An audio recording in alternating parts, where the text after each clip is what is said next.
Hi, my name is Murat Majan, and I am going to read a book called Charlie and the Chocolate Factory.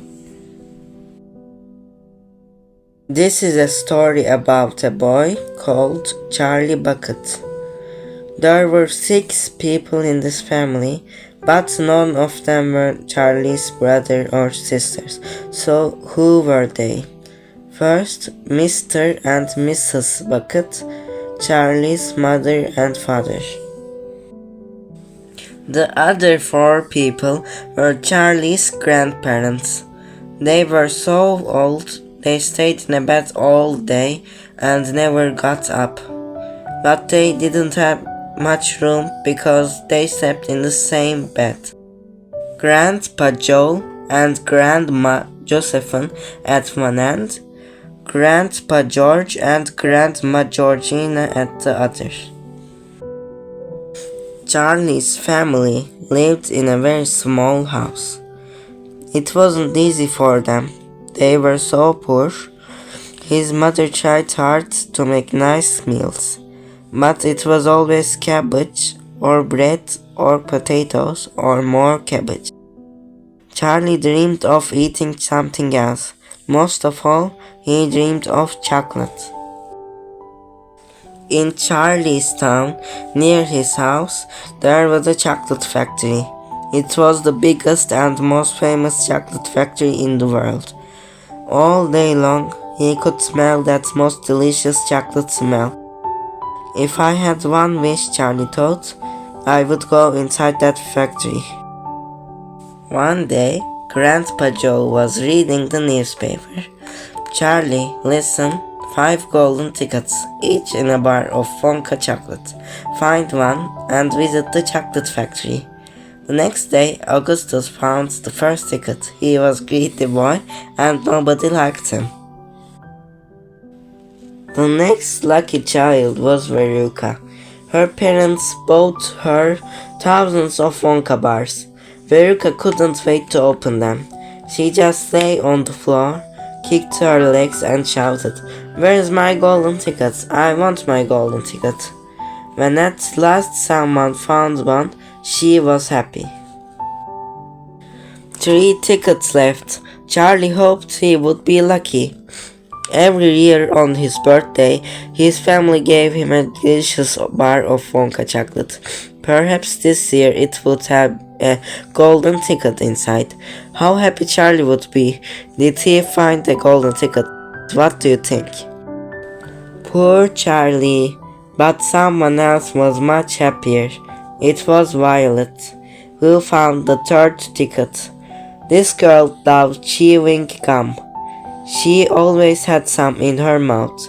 If anyone found a piece of gum in her clothes, she just laughed. Grandma Georgina thought she was a horrible child.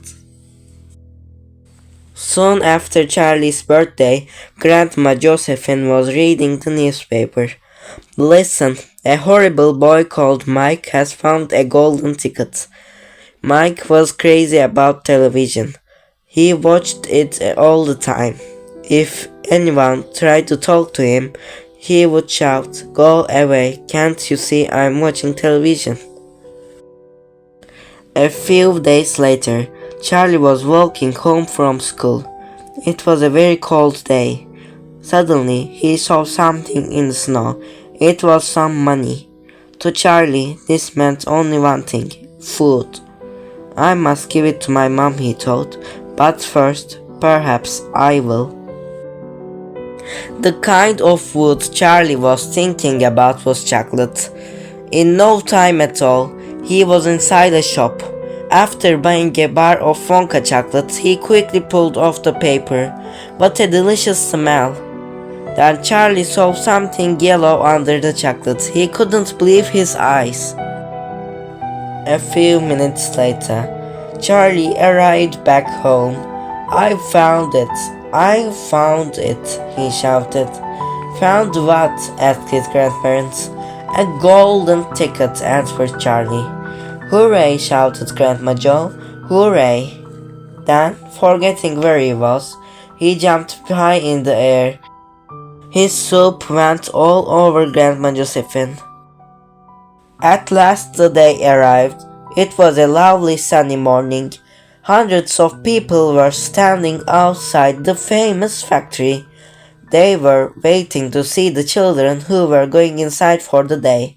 Stand back, said a policeman as a line of people walked past. Veruca came first, wearing an expensive shirt and jacket. Next came Mike, dressed like someone in a TV film. Then came Augustus and Violet. All these children had their parents with them, but not Charlie, who was last in the line. He had Grandma Joe. 10 o'clock. Time to begin. But where was Mr. Willy Wonka? Then someone shouted, "That's him!" And so it was. All eyes turned towards the funny little man with his pointed beard. "My dear children," he said, "how do you do? And these are your parents? How nice. Come in." What an amazing place! Inside the factory there were beautiful green fields, trees, flowers, and a brown river. "Look, near the waterfall," said Veruca. "Lots of little dolls. Are they people?" "Why, yes they are," said Mr. Monka. "They are Oompa Loompas, famous for working, dancing, and singing." While the Oompa Loompas sang, Augustus walked down to the river. "It must be full of chocolate," he thought. He lay on his stomach to taste it. "Delicious. Be careful, you'll fall in," shouted Mr. Monka. Splash! Too late. Augustus was in the river. Then suddenly he was gone. "Augustus, where's Augustus?" "I'll never see him again," cried his mother. "Yes, you will," answered Mr. Monka, "but not now. What a bad boy." It was time to sail down the chocolate river. Charlie looked around. Everything in this amazing world was made of sugar. The pink boat was sugar. The Oompa Loompas rowed the boat down a long tunnel. They stopped opposite a door in the wall. "This is the most important room in the factory," said Mr. Wonka. "Come inside." What a place! Magic sweets of every kind, like green gobstoppers that never got any smaller in your mouth. In the middle of the room was a great big metal machine. It moved up and down, making a very loud sound. Clunk, crater, bang! Suddenly, out came something small and flat. "It's chewing gum," Violet shouted. "That's right," said Mr. Monka. "The most amazing gum in the world."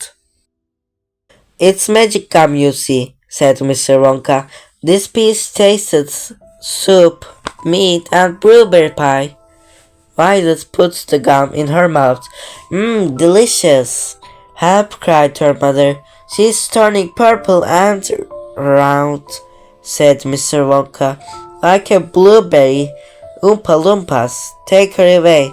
Get the juice out." The next stop was the nut room, where hundreds of little animals were opening nuts. "I want a little animal," shouted Veruca, trying hard to catch one. But the animals caught her and pushed her down with the rubbish. Then down went Veruca's mother. And what happened to her father? There were only 5 visitors left now. They were all feeling tired. "I want to watch a television," said Mike. "Fine," Mr. Wonka said. "We'll take the lift." The machine was as fast as a rocket. It could go up and down and round corners. It was crazy. The visitors stepped out of the lift into a brilliant white room. Then they put on dark glasses. "This is where we test our television chocolate," said Mr. Wonka. "What do you mean?" asked Mike. "Well, with a TV camera we send it to another place. It goes by television. It arrives much smaller. Watch this," Six Oompa Loompas put a big piece of chocolate under the camera. Suddenly it was in the TV. Mike went under the camera. "He's so small," cried Mike's mom. "It's alright," said Mr. Wonka. "The Oompa Loompas will make him big again." Then Mr. Wonka turned to Charlie and said, "My dear boy, you are the only boy left. Well done, you've won. Step into the lift. Here we go." Charlie was very surprised. "What have I won?" he thought. "Where are we going?" The lift flew up into the sky.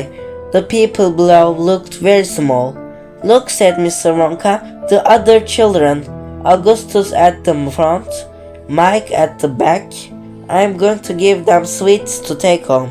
But for you, Charlie, something else." The lift was right above Charlie's house. "Charlie," said Mr. Wonka, "you won my factory. It's yours." Charlie couldn't think. The lift was falling. Crash! "Help!" cried Grandma Josephine. "The end of the world." But it was just the beginning. "We're going to live in Charlie's chocolate factory," said Grandpa Joe. "We're never being hungry again." But it was just the beginning. "We are going to live at the Charlie's chocolate factory," said Grandpa Joe. "We'll never be hungry again." That's the end. Bye.